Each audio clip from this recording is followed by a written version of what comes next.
really young. It's really special. So I put together a little bit of a presentation to talk about what happened and some of the learnings from what happened to us, and then at the end I'm really happy to talk through any questions. I know a lot of you are cruisers and we've been to a lot of destinations you might be interested in, so more than happy to take any questions at the end. So let's start with this. So we are tonight with a bit of an introduction. I talked a little bit about what being on Dr. Lewis is like, and then we talk about the fire and some of the things that we learned from that. So here we are. Obviously I grew up here on Sydney Harbour. I'm very fortunate to be grown up in Boston. Honestly, the more I travel, the more I appreciate Sydney. I think Port Harbour is amazing. It's absolutely beautiful. I'm on Robin, who's made the trip up from Jarvis Bay here. Really is a life story.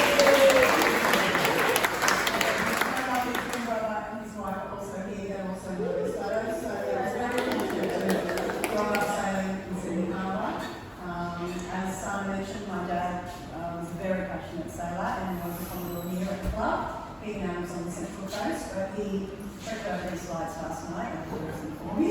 I wasn't allowed to talk about it. So there's some pictures of Dad. He's okay DVD. He owned a yacht called Singapore Girl, a number of Adam's teams, one called Hamilton. So here's some old photos from back in the day. I still having some good times at the harbour. I also began dinghy sailing at Balmoral Beach and then moved on to yacht racing at Middle Harbour. I was fortunate to join the Twilights and then did some cross harbour races, then on to Southport at that time. The Lullaby race to win, that was another one, and then of course my first over race with one of my skippers and one of my bow bells beaten up too, so that's awesome. I attended school at Freewood in Boston, so we were able to do windsurfing as a subject. We did swimming. I had very aquatic lifestyle. I was very fortunate to grow up. Really loving the ocean. I really have a passion for loving the ocean. So that's how I started. With work, I've always loved travel. I worked for a number of international airlines from Australia, and then I moved into the hotel chains, and then project management qualification, did some event management at ICS, which is the University of Manly. And then from there, I did start my own business later. I'm also a member of Manly Lifesaving Club, as is Anna. I don't know if anyone else is, but 20 years I've been a member there. Al Johnson, of course, our treasurer. Of course, yeah, you're a member. So 20 years I've been patrolling, 20 summers on the sand, given a lot of time coaching, being official, competing. I've represented my club at Coronation State and World Masters Games, and I really attribute the training that I received from Manly Lifesaving Club and the fact that we have to do our annual proficiencies to really help me with the first day and not having huge situation that arose for us. So I really credit Manly Lifesaving Club. As far as organisation skills, I also was involved in the Cold Plastic Swim, which is run every February. It's Australia's largest ocean swim, and I was tasked with organising all volunteers, which is a massive job, and I did that for a number of seasons. I still act as a referee, and on Saturday I'm also refereeing at the Freshwater Masters Carnival. So yes, so far sailing is still a big part of my life as sailing is. I have one daughter, Zoe, who I co-parent with her father, who a lot of you know. His name is Grouty. He's been around sailing for a very long time. He's a member here at Middle Harbour. We've had a number of long race yachts, so we were able to do a lot of sailing when she was young, and she did grow up on boats as well. As I mentioned, I've been around the Harbour Yacht Club for a long time. There's someone sitting here for so long ago when I was on a social media. And I've also contributed to some of the women's forums and represented Middle Harbour in a number of women's challenges. Some of the yachts I've enjoyed racing on, obviously a very important one was my first Sydney Hobart race, which was an all-female race on a Cape 35, which is quite a small yacht to compete to Hobart, and really the smallest all-female crew yacht until Bridget and Kathy Veal 2 years ago broke that record, so we held that for a very long time. And these girls have become like absolute lifelong friends, and these people together to an extent, which is awesome. I also was on a yacht sponsored by Jaguar in 1998 at Sydney Hobart, when we just mastered and towed to Eden, so that was an experience as well. Some of the other racing yachts I've been involved with, the Yacht, which is now Smuggler, a series of yachts, T38, Rogers 42, and now TP42. Nine Dragons is the yacht here at Middle Harbour, which I'm feel very part of the crew of that, which is very nice, also is very welcoming. Last year at Hamilton Island, I raced on Stefan 80, which has now been extended to the 12 100, so that was an amazing experience.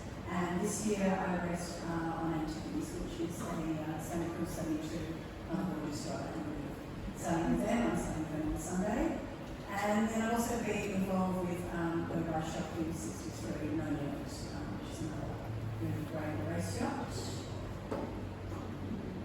So as I mentioned, some of the things I wanted to say, I have on my own yacht. I have in the last 3 years clocked up over 55,000 nautical miles.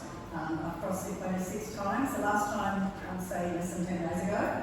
I have recently qualified as a Master 24, which is still called Master 5. So that's a course for commercial vessels in Australia. So I'm officially now a Master, a captain.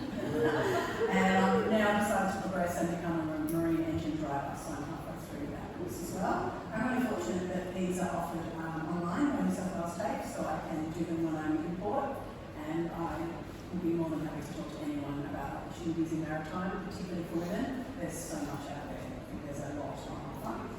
I have a long-range radio operator licence and my boat, driver's licence, and of course we do our safety certificate. So all these things contribute to our knowledge on the ocean. We do the first aid as part of certified sailing boat, so it's part of the Boston Master course. Having a cool diver, I do some work with She Cells, which is an amazing program. I have a Magenta project as well, so once again, a lot of mentoring of women. And I am the 540 Australian representative, which is a class of racing in Australia, a number of which I will have. So in 2018, I decided I didn't want to work for anyone else anymore, and I founded my own agency. From my background in travel, I wanted to offer a more specialised experience for people who own yachts. And I was looking after yachts travelling to regattas overseas. I was arranging charters for people who wanted to go on holidays. Particularly people wanting to go up to the Asian regattas like the Russian River that's on now, or King's Cup, and maybe they want to be at the Swan Rolls in Corsica or something amazing. And that was great. Of course, 2018 was a great time to study business in travel, and it went really well for a very short time. And I still have the support of a number of those great owners from the beginning, but then things really changed. So I took the opportunity to then move into the yacht deliveries, and that's been really successful. I really enjoy it, so I continue with that side of the business. I have become an ambassador for quality marine clothing. Thank you. And I really am happy to represent their gear because I find it works for me. And the same with the top sale travel insurance. I wouldn't sell it if I didn't think it was worthwhile. I've had 2 massive claims in the last 2 years, and they pay both within a week. So, and anyone wants to talk insurance, I have to talk to you about that. My partner in crime, Larry Jefferson, is a very well-known yachts person, probably more from the CYC. He's not really in Little Harbour very often. He's done 38 Sydney Hobart races and won 3 of them. He's just signed up for number 39 on Antiquities. He's worked for a number of well-known yachts people, Bob Oates and Bob Oates, I should say, and Sid Fisher, and been a part of those crews. We do a lot of fun together. Yeah, and some experience skipper, so obviously an excellent mentor and being very generous with his time training me. He owns a number of world records, Sydney Hobart, Hong Kong, Vietnam, and Sydney Auckland, all of them on a trimaran, which is now owned by Scallywag and MHYC, and we're due going to pick that up when we get to Hong Kong, eventually, to take it to Japan. So that's next on the agenda. My first foiling delivery. Hold on. So since 2021, a lot of our work has involved with the Scallywag program. That's a race program that's based in Subic Bay in the Philippines. The yacht comes down to do the Hobart races that owners in Hong Kong, so there's quite a lot of travel involved. In that yacht, it's a 100-foot yacht, which is an amazing opportunity. You get on board, it feels like it's enormous. And then 3 days later, you're just so used to it. It's amazing. So, very high-tech boat. Highly Sprung, a TP52, we do all their deliveries. Ammonite was a ride shop 52 we brought back from Hamilton Island, owned by Marcus Blackmore, an amazing brand new full carbon fibre boat. Absolutely amazing. The smallest boat, Anarchy, is a tiny 38-footer that we brought across the Tasman, two-handed, which was a massive achievement. A lot of difficult weather.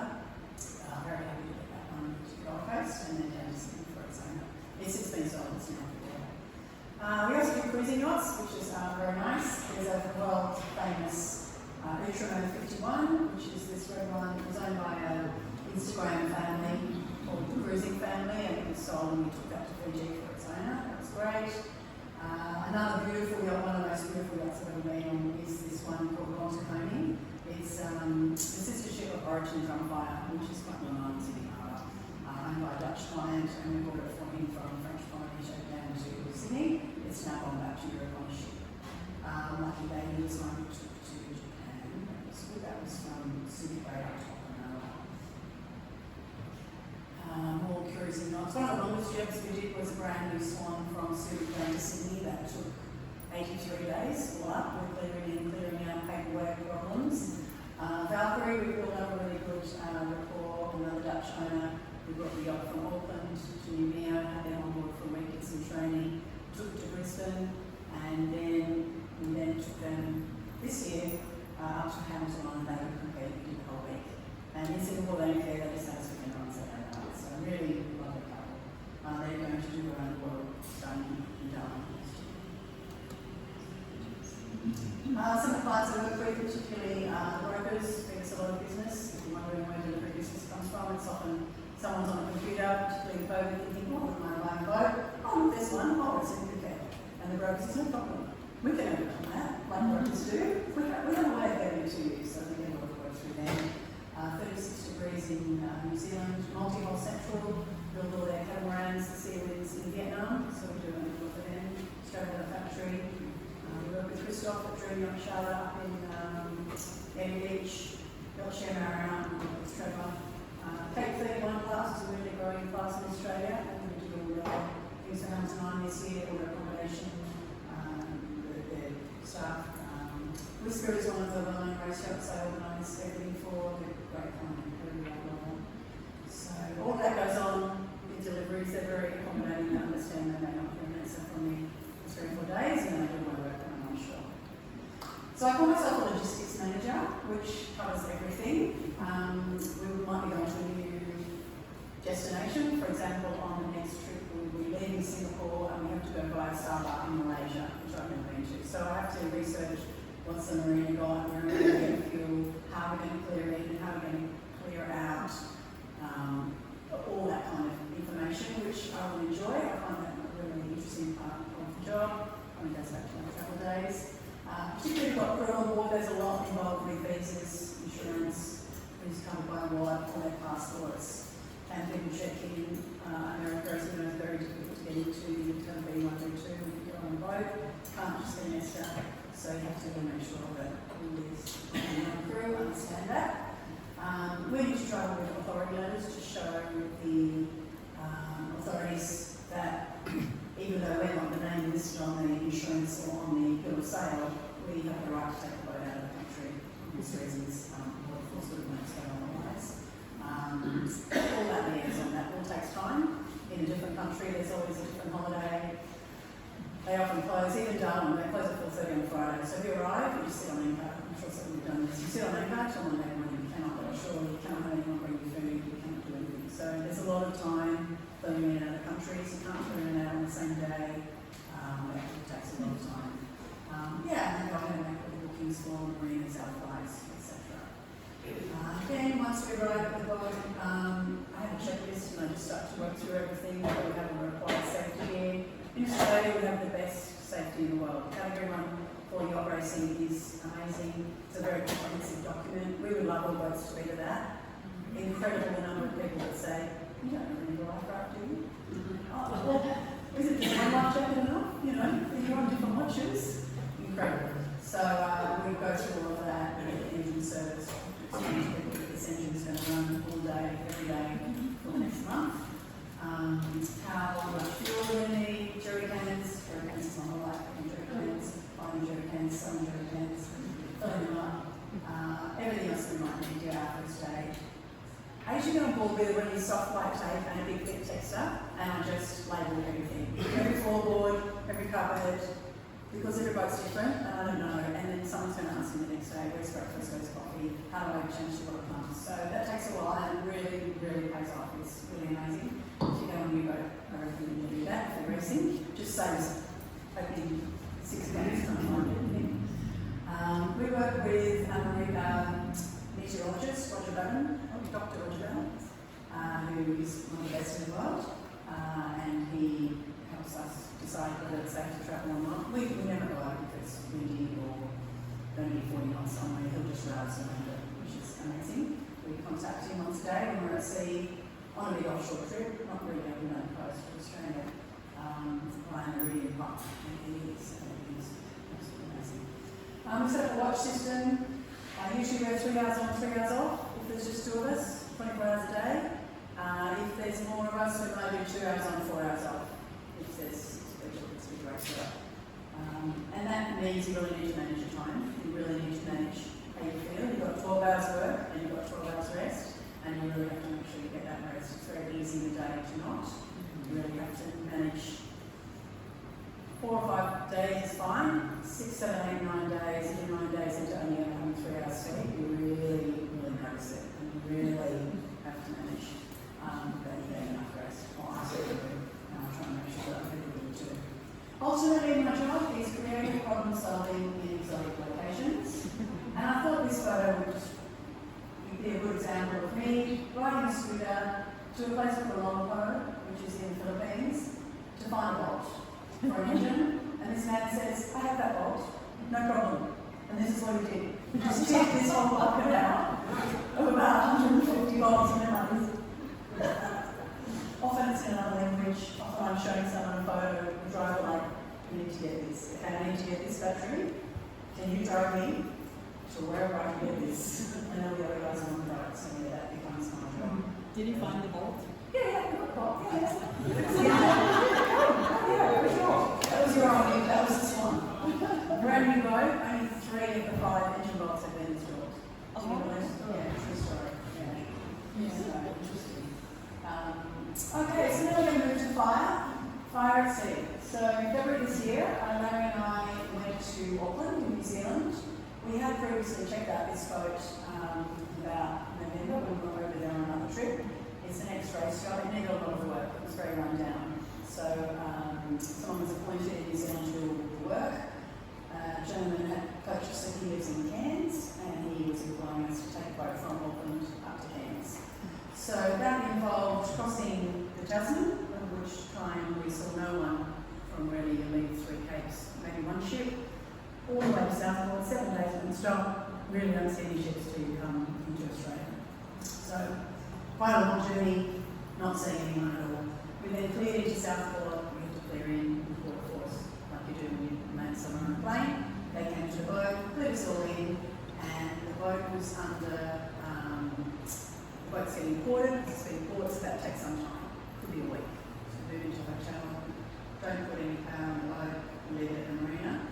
And the dentist owner is very keen to get this new boat to Cairns, and he applies for a special permit, a port to port, so we can go just from Southport to Cairns. So 2 or 3 days later, we get this permit through, we're good to go, off we go. So, it's a beautiful boat. We're about a day and a half out of Southport, we're off Gladstone.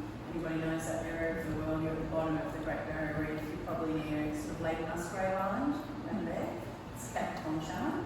And I'm on watch, and I start to hear a low voltage alarm. It's about 5:30 in the evening. This is the video I was stepping off. So first, the low voltage alarm goes, and Larry's off watch, I'm on watch, and he goes to investigate why we're getting this alarm. Why would it be low voltage? The engine's been running for a day and a half, everything should be charged. Immediately notices white smoke coming from the very back of the navigation station, so there's a crawling under there. wherever the batteries are located. Very similar to a TP52, exactly the same. And I grabbed the fire extinguisher, which on this boat happened to be in the ceiling of the galley. So straight away I pull the pin, deploy the fire extinguisher. He goes back on deck to put the boat into neutral and turn off the engine. By which time it wasn't just white smoke, it was very acrid white smoke. There's a little hatch where you can see that little hatch into the galley. You can just see some flames. So straight away, we just got the life raft and just throw it back away. And we just kicked it off the back of the boat. And I'm downstairs, get out, flames. So we had the life raft ready, we're on deck. It's very short. That's chance the flames go. Jesus. Yeah, we still got we had a handheld VHF on deck. It was only half charged, but I grabbed that and the chart plotter. There was a deck screen on this particular boat. I was able to get GPS coordinates where we were. So I was starting to do. Initially, when we first saw the smoke, I was like, oh, I might have to go to Gladstone. Oh, maybe I should do like pan-pans. So straight away, this is Mayday. This is Miss Charlotte. Yeah, very, very quickly. So we abandoned the ship. Narrowed it on forward to try and cut the sheet. It was flying about 20 knots, so we were probably doing 11s and 12s. So our concern was if we jumped in the water with the life raft tied behind, we might not be able to swim fast enough to get in it. That was the major concern, right? So he went forward to try and cut the sheet with a knife so that would slow the boat down. But everything was on fire. The hydraulic fluid in the winches was on fire, the sheets were on fire, the sails were on fire. It was all carbon fibre, very exotic materials. It's very hot. So I jumped off the back and he jumped off the side over the rail. So we're now in the life raft. I've still got my phone, I've got rings. And this is in the life raft looking back at the boat. Like the whole boat is completely aflame, as you can see. And we sort of looked at each other and went, well, this is like a massive flare. Like, this is amazing. Like, maybe a plane will see us. You know? Like, this is huge, right? That's what I thought. Wow, look at us. Wow, we're like this thing. And we went up one wave. We're like, wow. We went down, and then we went back up, and the whole boat was gone. Gone, just like that. So from the very first alarm, and I can reconstruct this from what time the photos were, to the whole boat gone was 17 minutes. Wow. Really quick. And very different to what we're taught in sea safety, stay with the boat. That's right. You step up to the life raft, wait. This happened so quickly. So that was a real learning for me. I had no idea that would happen so quickly. So and it obviously saying straight away with everything going on, our laptops, our passports, all that stuff, everything. I had on maybe shorts and t-shirt, but no shoes. I had on shorts and t-shirt and a pair of Dunlop Pollies, which is all the stuff. So I had a personal locator beacon. I have a bomb bag that I carry when I'm on watch, particularly if there's no water at home. I come and get ready for the 3 hours. I've got some zip cream and some lip stuff, maybe some headphones. It's going to be quiet night. Maybe my sunglasses, and this PLB is attached to the bomb bag, and that really is probably what saved us, because we didn't have any food, we could never grab back, we couldn't go back down stairs to get anything. So I was able to activate that. Those are some mini heroines, just pull up the area. Had it for about 3 years, paid about $8 for it, never used it, never tested it, had no confidence at all it was going to work. And holding up, and the little light went red, and then it went green. And I said, I think maybe that means it's got a signal, like maybe it has. So okay, right. And we did our little reverse, which way we would go and where we would wash up. I'm like, well, tomorrow Sunday morning, maybe there'll be people out fishing. Probably in about 8 hours we'll end up on a reef. He said, I've got my done with so we're going to get off. We'll be right, So we sort of quite resigned to the fact that we're going to be this life raft for 8 hours. What was the sea state? Yeah, right, yeah. So it was like a kiddie pool. Okay, so this is an old life raft. There's probably water up to, it was up to about here. And he was lying in it. He was very burnt, so his soul was hurting his bones. And I had him we assumed that we'd then get washed in. So I turned my phone off to save the battery, but I kept making Mayday calls on channel 16, and I knew that flights from ETS is 13, so we were going there. So we just kept calling, and we didn't hear anything. But at 10:30 at night, suddenly, this is Capricorn Rescue 1, it was this chopper. I hadn't heard the chopper coming, but it just came on the radio, like, we're inbound to your location, you'll hear us soon, we know where you are, don't panic, we don't have much fuel left, we're probably going to have to leave. I said, no, don't panic at all, no, you know where we are, we will sit here all night, like, awesome, so good to hear you guys, they were so great. And they said, AMSA, so if anyone doesn't know, Australian Maritime Safety Authority coordinates all rescues in Australia. So my beacon had gone as a message via satellite through to AMSA in Canberra. AMSA had immediately tried to phone me, tried to text me, WhatsApp me, and sent me an email. And obviously my phone was out of range, but it said, if you don't answer in a minute, we're going to deploy a resource to your location. So that was pretty cool. So that all works. And they had found a boat which was a private vessel laying moorings at Wistaria Reef, which is off Heron Island, and asked them to come and meet us. They also contacted both my emergency contacts, which unfortunately I left my dad on there. Sorry, Dad, 85, and my sister, who coordinated the communication with my family. So then this boat was coming out to us, and the helicopter pilot sent me this picture that asked me to pull our flare. Larry was really not in a very good way and couldn't do anything, so it was all on me. Trying to read these flares, in the water, no reading glasses, no light, there was no light in the life. You know, you have to be really confident that you're pulling the right end off, not the wrong end off. So I was all excited that I managed to get out of the dry bag and get it all happening and hold it up. Really awesome. And they said, no, not a parachute flare. Thanks. Could you try again with a red flag? Okay, on the way to the dirt, how it goes. So he took a photo of me holding the flare up and the life up holding up like this from the helicopter. So that one. The boat was having trouble finding us, that was just for them to see us in as well. So this vessel is called the Reef Resilience. It's sort of like a 3-story stainless steel research vessel. And at the stern of it, there's a place to park a rig, like a big tender, soft-sided tender.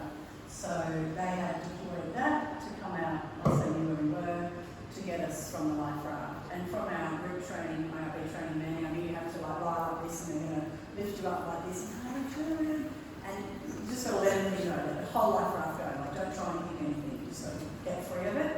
And they turned around and I'm like, oh, thanks guys, you guys are legends. And it's like 5 women.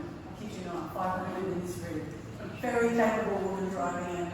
That was one of the scariest things of the whole night. Then trying to launch it back on the back of this big vessel at, she was saying, steer 270, slow down 17 knots, and they just drilled it up back. So they were fabulous. They gave us a hot shower, they let us clothes. We're pretty happy with it. You can see I'm pretty stoked. We had a hot shower. Yeah, I'm pretty happy. Pretty happy to be on my stroke right. And they said, well, what, get some food? I said, all I want is a cup of tea. So yeah, pretty stoked. I'm wearing someone's pajama. I don't know what I'm wearing. Some clothes. Yeah, so there we are. They call themselves Larry's Angels, those girls. They were pretty awesome. So they just finished their rotation of 2 weeks. It was Sunday night. They sat down, they had lasagna for dinner. They were all on the Netflix, all chilled out, finishing up, going home tomorrow. And their captain got on the loudspeaker and said, okay, you're all going to get out of your bunks. We're on. We're going to get these people out of the life raft. This is not a drill. So we just kept saying, this is not a drill. So yeah, they were amazing. Beautiful people. So they then motored us back for an hour to Heron Island, where the helicopter had gone to refuel. So the chopper guys were waiting around for us. Everyone from Heron Island came to meet us. The general manager came down with a roll lab wrap and lapped up Larry's legs because they were all burnt. So he's on the floor of the stretcher. I'm in the helicopter. You can see he's just lying down there. And then we landed in Rockhampton. You can see they've put his legs up. And everything around us in this garbage bag behind us, and we're in reef environment in people lent us. Still got my bum bag, still got my radio. That's all I own now.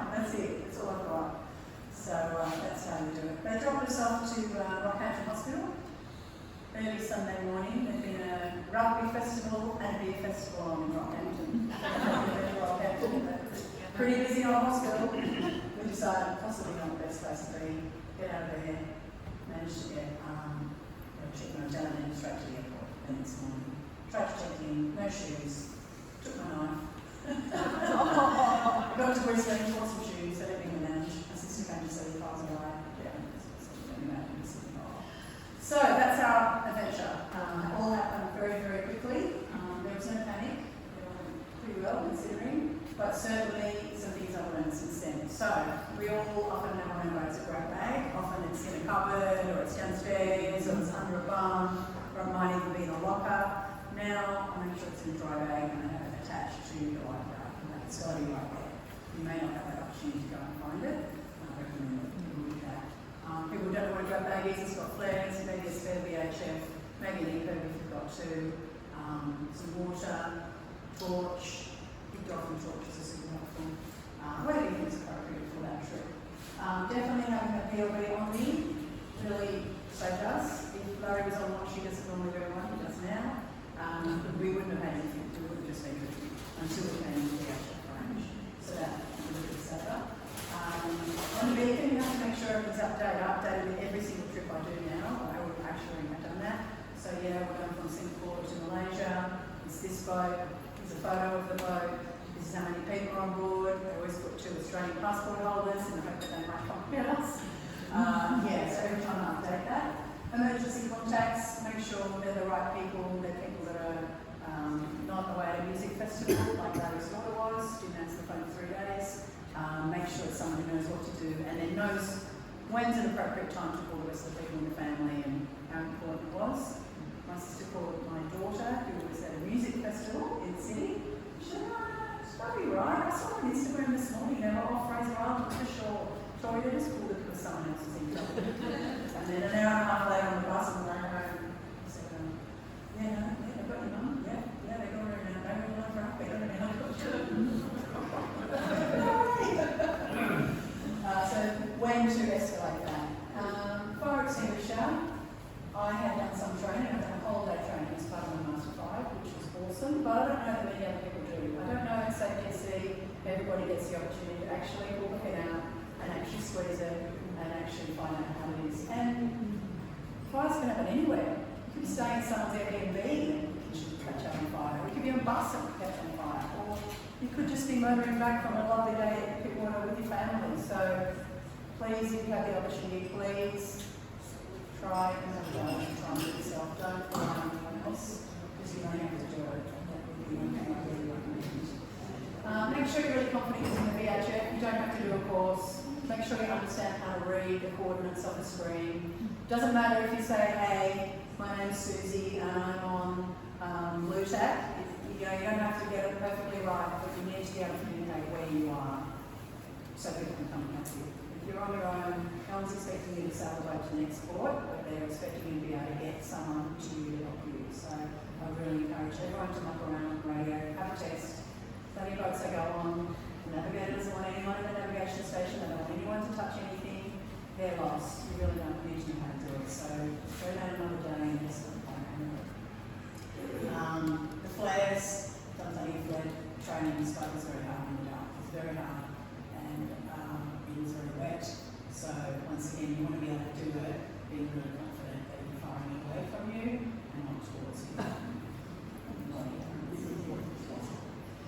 You really want to be fit and strong. If you need any motivation to swim, gym, yoga, whatever you want to do, you've got to be really strong in these situations. You might have to lift the life raft up, you might have to pull the fire extinguisher out, you might have to help someone. So if that's a good motivation for you, you want to be really fit.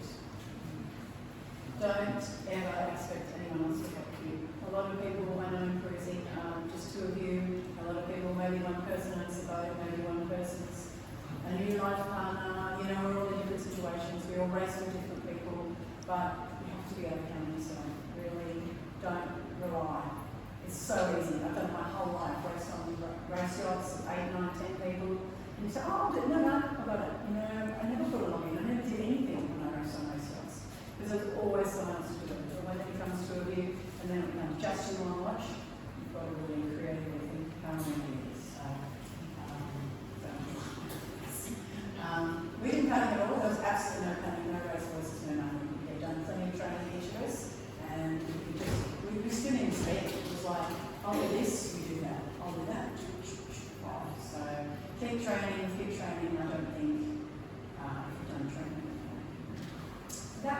feelings from the fire. And then, bonus offer, just 10 days ago, since I confirmed to do the tour, I was on another delivery, taking this beautiful yacht. It's quite well known in Sydney. It used to be called Ginger, and now it's called Amazing Grace. It's a beautiful carbon fibre Swan 45-foot yacht, being sold by its owner at the CYC, and new owner is in Hong Kong. So on the 20th of September, we left here, all over the coast, all over the top. Cleared out Darwin, 10 days to clear out Darwin.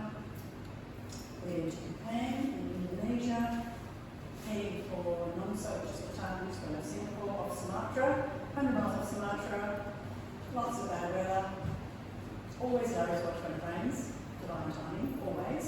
So he was on the deck, it's about 2:30 in the morning, lots of lightning, but I was sleeping and I was on a plane in business class, and I thought the plane would be hit by lightning in my dream, but no.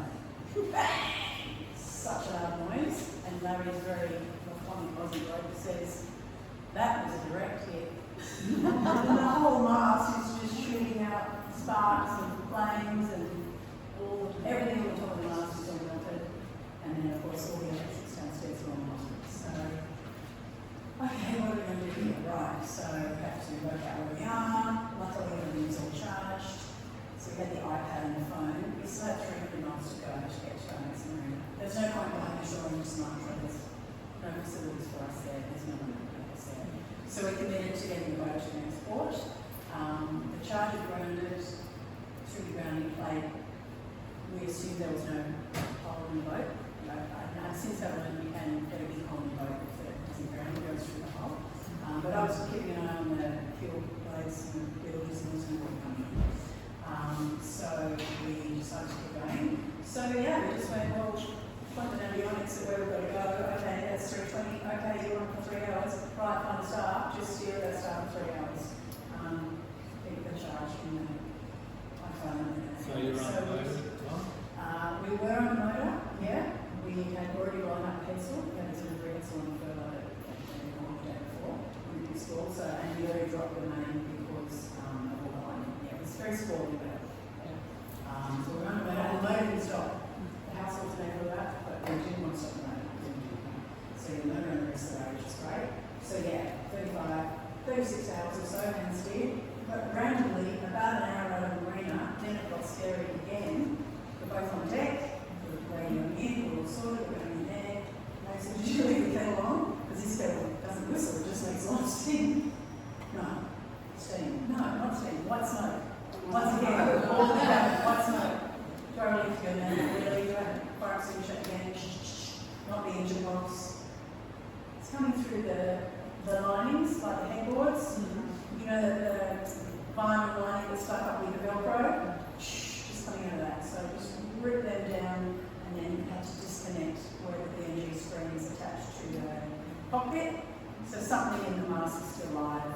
And why 30 hours later I decided to do that.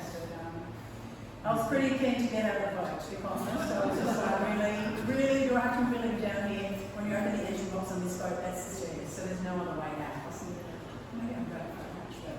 And I said, oh no, my stuff again. Can I get my bag out this time? Anyway, so yeah, we had opened all the hatches, dissipated all the snow, loaded straight into the marina, got off. But that was interesting because I had no expectation of that was going to so long after the event. So then we were in Bhutan, we had some diesel mechanic put some things and try and fix that, and then we had to go to Singapore. It's one of the requirements by law in Singapore, you have to have a working AIS. So when the agent asked me if I had an AIS, I said, of course I have an AIS. I didn't say it wasn't important. So we had to be escorted into, as soon as we crossed the border on that Singapore Strait, which is extremely busy with ships. I'm going, once again, this have no lights, but I'm going, no, I'm going, red light, red light, and this one's coming out, so this boat is coming right at us. And then, searchlight, what do you think you're doing? I said, look over the rig, what do you see? What's happened to us? We've been stuck on lightning. He said, this just happened. I'm like,